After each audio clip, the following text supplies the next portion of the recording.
네, 지금 인사청문 보고서 채택이 미루어졌는데요. 조금 전에 드린 것처럼 문재인 정부가 장관 5명 그리고 또 국무총리 후보자를 낙점하면서 이 시각 국회에서는 인사청문회를 포함해서 검증 절차가 한창입니다. 일부 인사는 부적격이다라는 야당의 반발 목소리가 커지고 있는 가운데 정의당도 2명의 후보자에 대해 임명 철회를 요구하면서 이른바 데스노트를 꺼내 들었습니다. 자, 관련 현안 정의당의 배진교 원내대표와 함께 이야기 나눠보겠습니다. 배 원내대표님 안녕하세요. 네, 반갑습니다. 정의당 신임 원내대표 배진교입니다. 네, 반갑습니다. 먼저 신임 원내대표로 추대되셨는데요. 기쁜 마음과 동시에 어깨가 무거우실 것 같습니다. 당이 어려운 시기인데 어떤 각오로 임할 생각이십니까? 네, 당이 여러 가지 어려운 시기를 지나고 이제 새롭게 출발해야 되는 그 시기에 원내대표라고 하는 또 중책을 맡게 됐습니다. 정의당이 정말 정의당답게 국민의 삶을 책임지는 현장 곳곳에서 그리고 국민의 삶 속에서 나오는 얘기가 국회 목소리에 더 크게 올릴 수 있도록 사력을 다하겠다는 말씀드리겠습니다. 네. 특히 요즘 국회가 양당 정치로 인해 기득권, 담합 정치에 대한 비판이 높아지고 있는 이 시기에 반기득권 민생 국회를 정의당이 힘차게 열어가겠다는 약속도 드리겠습니다. 네, 알겠습니다. 기대하겠습니다. 자, 인사청문회 주간이니까요. 먼저 그 얘기 잠깐 더 해보겠습니다. 정의당이 이 부적격 인사로 임혜숙 장관 후보자 그리고 박준형 장관 후보자 이 두 후보자를 지금 꼽았습니다. 자, 가장 큰 이유는 어디에 있습니까? 네, 임혜숙 후보의 경우에는 잦은 외유수성 출장 그리고 예. 다운계약서 작성 그리고 부적절한 남편 논문 관여 등 기본적으로 도덕성 문제와 또 이러한 그간의 행적을 봤을 때 네. 장관직을 수행하기에는 심각한 결격 사유가 있다고 저희들은 판단했고요. 예. 특히 이 외유성 출장 같은 경우에는 이번에 정부 출연 연구기관 관계자들이 무더기로 중계를 받거나 징계위가 예정된 것으로 언론 보도가 있었습니다. 네네. 이러한 사실과 관련해서 국가기관 산하 연구에 소속 일반 직원도 같은 사유로 자진 사퇴를 했던 것을 비추어 봤을 때 예. 과연 임혜숙 후보가 장관직을 수행할 수 있겠느냐라고 하는 부분에 있어서 정의당은 부적절하다 이런 판단을 내렸다는 말씀을 드리겠습니다. 예. 박준영 장관은요. 예. 박준영 장관 후보자에 대해서도요. 네네, 박준영 후보의 경우는 외교관의 지위를 이용한 심각한 불법 행위가 확인되었기 때문에 예. 장관 후보자로서의 애초에 자격 자체가 없었다라고 저희들은 판단하고 있습니다. 예. 알겠습니다. 노형욱 국토교통부 장관에 대해서도 일단 부적격이라는 의견을 밝히셨는데 임명 철회까지는 밝히지 않았어요. 일단 임명에는 그래도 동의하신다는 겁니까? 앞에 임혜숙 후보와 박준영 후보의 경우에는 애초에 후보자로 지명하지 말았어야 될 후보를 지명했기 때문에 예. 대통령께서 지명을 철회해야 된다고 정의당은 요구하는 것이고요. 예. 노영욱 후보의 경우에는 국민의 부동산 감수성에 비춰봤을 때 도덕적으로 미흡한 측면은 있습니다. 그러나 저희들이 보기에 더 중요하게 생각하는 것은 부동산 폭등에 분노하는 국민의 정서와 동떨어진 후보자의 철학과 의지가 저희들은 더 우려가 되고 있는 상황이거든요. 예. 그런 판단에서 부적격이라는 판단을 내렸고 임명 동의는 어렵지만 실제적으로는 국토교통위원회에서 청문 보고서를 채택할 때 부적격 의견을 내기로 결정했다는 말씀을 드리겠습니다. 예, 알겠습니다. 그리고 2명의 장관 후보자가 더 있었습니다. 문승욱 산업통상자원부 장관 후보자 그리고 안경덕 고용노동부 장관 후보자. 이 두 후보자는 인사청문 보고서 채택이 무난하게 이루어졌습니다. 어떻게 평가하십니까? 사실 무난한 인사라고 평가하는 것은 적절하지 않은 것 같습니다. 예. 다만 도덕적 문제 등이 상대적으로 적어서 청문 보고서가 채택이 되긴 했는데요. 예.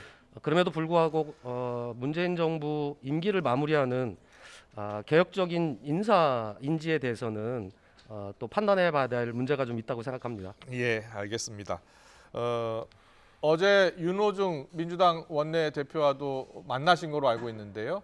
자, 어제 어떤 대화 나누셨고 이번에 장관 후보자들 그 인사청문 보고서 채택 이야기도 혹시 하셨습니까? 네, 어제 더불어민주당 윤호중 원내대표와 국민의힘 김기현 원내대표를 함께 만났습니다. 더불어민주당 윤호중 원내대표와 만나서는 지금 집합금지 집합 제한으로 큰 어려움을 겪고 있는 소상공인 자영업자들을 위해서라도 시급하게 소급 적용하는 손실보상 입법을 제정해야 되고 이것을 위해 법안 소위가 빨리 열려야 된다라고 하는 당부를 좀 드렸고요. 기꺼이 윤호중 대표께서도 그 입장에 대해서 동의를 하나 여러 가지 의견이 있기 때문에 그런 내용들을 함께 조율을 해야 된다 이런 말씀을 주셨습니다. 예. 어쨌든 그럼에도 불구하고 정의당 입장에서는 현재 민주당의 지도부가 정부의 가이드라인에 묶여 있는 거 아니냐라고 하는 비판이 계속되고 있기 때문에 국회의 역할을 다하기 위해서라도 국회의원들의 의견을 모아서 손실 입법 제정에 적극적으로 나서야 된다라고 하는 주문도 함께 했습니다. 네, 이거 청문 보고서와 관련 여야가 선거 전에 앞다퉈서 이 손실보상 법안 소급 적용 포함해서 처리하겠다라고 했는데 계속 늦어지고 있는 거잖아요. 그렇습니다. 이번 달 안에는 통과가 되겠습니까? 어떻습니까?